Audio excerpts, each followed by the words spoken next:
परमपिता के अंशों को गदो कारगा का नमस्कार। जय गुरु। आप लोगों को फिर से मेरे दीपदाय विद गदो चैनल में स्वागत है।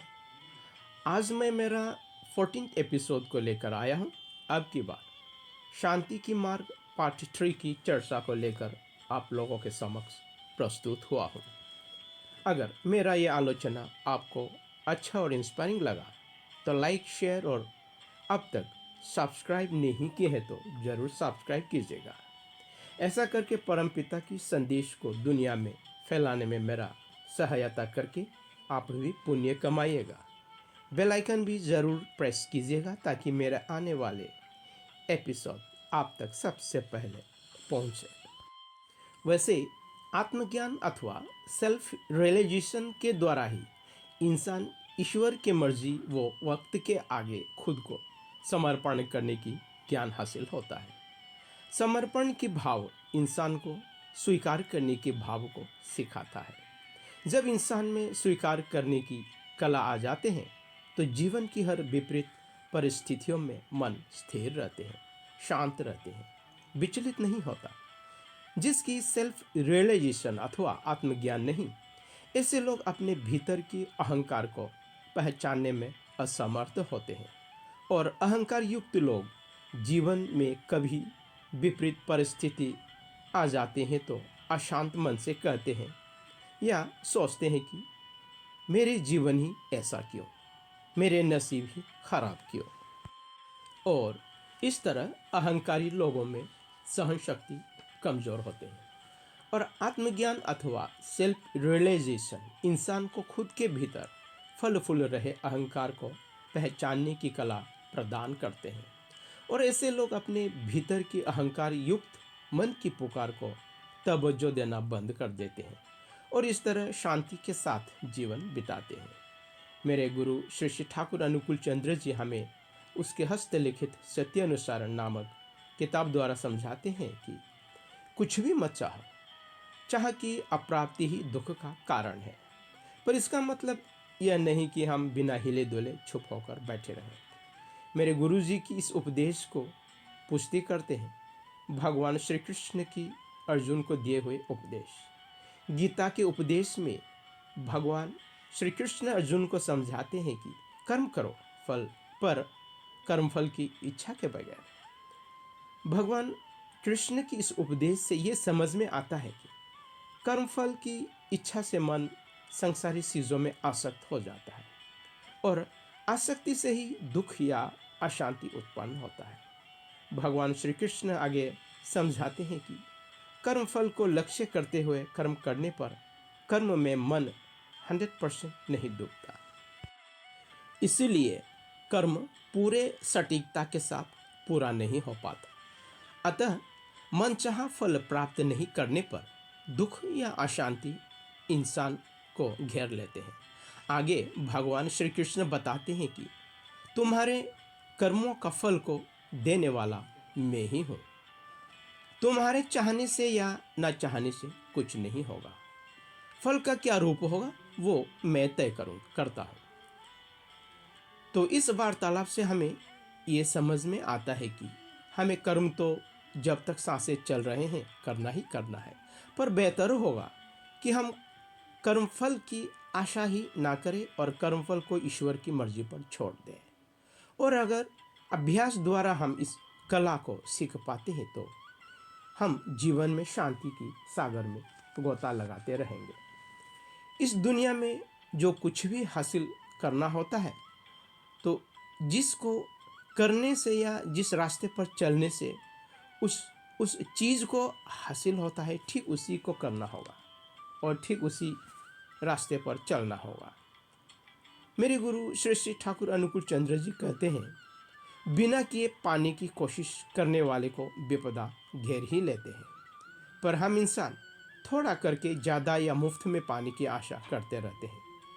इसीलिए सदा दुख और अशांति की आंगन में बैठे रहते हैं। शांति की जिंदगी जीने के लिए हमें अपना मन को नियंत्रण में रखना होगा। मन को नियंत्रण करने के लिए हमें दिमाग से काम लेना होता है। इसलिए पहले दिमाग को ही स्थिर करना जरूरी है और दिमाग को स्थिर रखने की मुख्य उपाय है मेडिटेशन, यानी ध्यान और आत्मज्ञान। इंसान में मन, बुद्धि, चित्त और अहंकार होते हैं। मन का काम है निरंतर चाहना, चाहते रहना।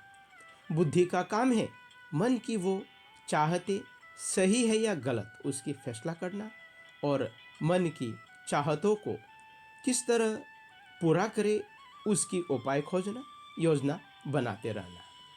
जिससे मन, बुद्धि, चित्त और अहंकार की अलग अलग फंक्शंस का ज्ञान नहीं, ऐसे लोग की दृष्टि हमेशा अस्पष्ट ही होते हैं। खैर, मन सदा बुद्धि को बहलाने फुसलाने की कोशिश में रहते हैं और आमतौर पर बुद्धि मन की बातों में आ ही जाते हैं और मन की जीत होते हैं। पर चित्त यानी अंतर आत्मा की आवाज़ बुद्धि को अच्छे बुरे परिणाम की आगाह करते ही रहते हैं। पर बुद्धि मन की चिकनी चुपड़ी बातों में फंसकर रह जाते हैं।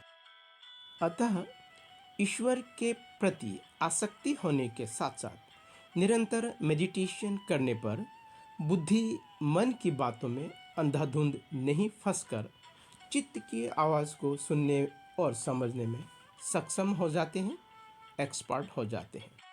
फलस्वरूप कई बार इंसान अशांति लाने वाले कर्मों से बचकर निकल जाता है और अपने भीतर की शांति को भंग होने नहीं देता।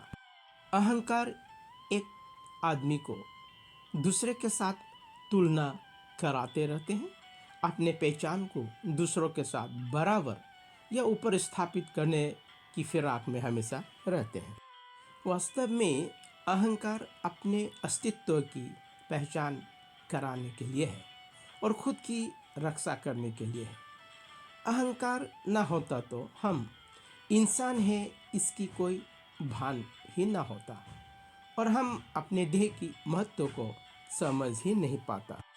अपने अहंकार द्वारा जो भी इंसान का ज्ञान अपने देह और देह की मौजूदगी तक सीमित है, उस तरह के लोग भौतिक जगत को ही सच मानते हैं और भौतिक वस्तुओं से ही शांति को खरीद कर निकालने की असफल कोशिशें करते रहते हैं। और जो इंसान अहंकार द्वारा अपने देह की पार जाते हुए अंतरात्मा तक चले जाते हैं, वो ही आध्यात्मिक की राह पर निकल जाते हैं और आत्मा, परमात्मा और यूनिवर्स में क्या संबंध है उसे जानने के प्रयत्न करते हैं। इस तरह के लोग शांति और अशांति की फर्क को पहचानने में समर्थ होते हैं। जो भी इंसान अहंकार क्या है और क्यों है उसे समझने की कोशिश नहीं करता, वो अज्ञानता की अंधेरे में भटकते रहते हैं और अशांति में डूबे रहते हैं। और इस तरह के लोग शांति क्या है और अशांति क्या है उसके फ़र्क को ठीक ठीक समझ ही नहीं पाता।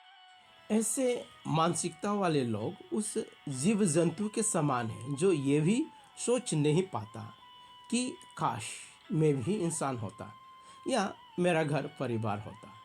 और वो जीव जंतु जिसकी इंसान और जानवर, कीड़े मकोड़े की अंतर का ज्ञान ही नहीं, और वो जीव जंतु जो सिर्फ आहार, निद्रा और मैथुन के ऊपर कुछ सोच ही नहीं पाता। आहार, निद्रा और मैथुन दुनिया की सभी जीव जंतुओं की सामान्य स्तंभ है। परमपिता ने इंसान को आत्मज्ञान को समझने की बुद्धि देकर दुनिया के अन्य जीव जंतुओं से हटकर बनाया है। इंसान को बाकी जीव जंतुओं से ऊपर स्थान दिया है। इंसान की दुनिया में जीने और विस्तार होने की स्तंभ 4 है, यानी आहार, निद्रा, मैथुन और आत्मज्ञान। अतः अगर हम में आत्मज्ञान नहीं होते हैं तो हम इंसान की रूप पाकर भी अन्य नीच जीव जंतुओं की बराबर हो जाते हैं। जब इंसान को आत्मज्ञान प्राप्त हो जाता है तो उसे आहार, निद्रा और मैथुन को किस तरह सम्मान और अनुशासन के साथ इस्तेमाल में लाना है, व्यवहार में लाना है, उसका ज्ञान हो जाता है। दरअसल हमारे अज्ञानता के चलते हमें ये ज्ञान ही नहीं होता कि आहार, निद्रा और मैथुन को किस समय, किस स्थान पर, किस भाव से, कितने मात्रा में अपना व्यवहार में लाना चाहिए। फलस्वरूप ऐसी ही अज्ञानता हमारे जीवन में अशांति के कारवा लेकर आते हैं। उदाहरण के तौर पर कहे तो हमारे क्या खाना है, क्या नहीं खाना है, किस किस समय पर क्या खाना है, क्या नहीं खाना है, किस स्थान पर क्या खाना चाहिए, क्या नहीं, कितनी मात्रा में, किस समय पर, क्या भाव को मन में लिए क्या खाना चाहिए, क्या नहीं, इस तरह के ज्ञान नहीं होने के कारण ही हमारे शरीर अपवित्र और अशुद्ध हो जाते हैं। फलस्वरूप नाना प्रकार की रोग इंसान को घेरना आरंभ कर देते हैं। और इतना ही नहीं, आहार हमारे मन और बुद्धि को भी संचालित करते हैं। कहते हैं न कि जैसा अन्न वैसा मन। सात्विक आहार की सेवन से रक्त अपने प्राकृतिक तापमान में रहते हैं और हमारे देह की इंद्रियों में अतिरिक्त उत्तेजना नहीं होने के कारण मन भी नियंत्रण में रहते हैं। जबकि राजसिक और तामसिक आहार की सेवन से रक्त में अतिरिक्त उत्तेजना होने के कारण इंद्रियां उत्तेजित हो जाते हैं। फलस्वरूप मन बेचैन, चंचल और अनियंत्रित हो जाते हैं। मेरे साथ बने रहने के लिए आपका बहुत बहुत धन्यवाद। Thank you. जय हिंद, जय भारत।